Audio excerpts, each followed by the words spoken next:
బాగున్నారు కదమ్మా. ఈరోజు వాక్యము చదువుకుందాము. 2 రాజుల గ్రంథము 19వ అధ్యాయము 1వ వచనము మనం ఇలా చదువుకుందాము.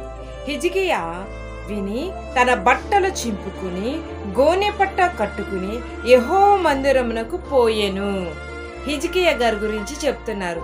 హిజ్కియా ఒక వార్త వినగానే తన బట్టలు చింపుకుని గోనె పట్ట కట్టుకుని యెహోవా మందిరమునకు వెళ్ళెను అని ఉంది కదా.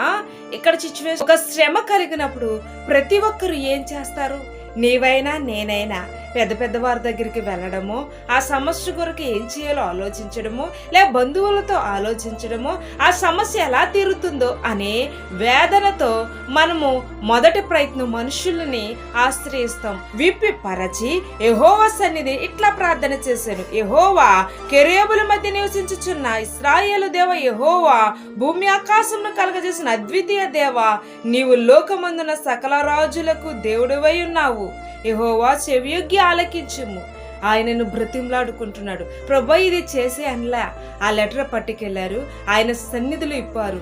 నీవు కూడా ఒక సమస్య కలిగిందంటే నీ హృదయం అనే ఆ యొక్క మనస్సును విప్పి దేవుని సన్నిధిలో బ్రతిమలాడుకోవాలి. అక్కడ లెటర్ ఇప్పారు, ఆయన హృదయాన్ని ఇప్పారు. ఆయన నోటితో జీవం కలిగిన దేవుని ఘనపరుస్తున్నాడు, మహిమపరుస్తున్నాడు. ఈ సమస్య విషయంలో న్యాయము చెవియొగ్గం అంటున్నాడు. చెవియొగ్గారు కాబట్టి ఆ రాజు చేతిలోని హిజ్కియా రాజు గారిని జ్ఞాపకం చేసుకున్నాడు. ఆ రాజ్యాన్ని జ్ఞాపకం చేసుకున్నాడు.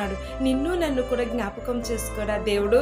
నీవు నేను అలాగూ చేస్తే ఆయన సన్నిధిలో తప్పనిసరిగా మన జీవితాలు మార్చబడతాయి, ప్రతిఫలం మనం పొందుకోగలుగుతాం. సరేనా మరి?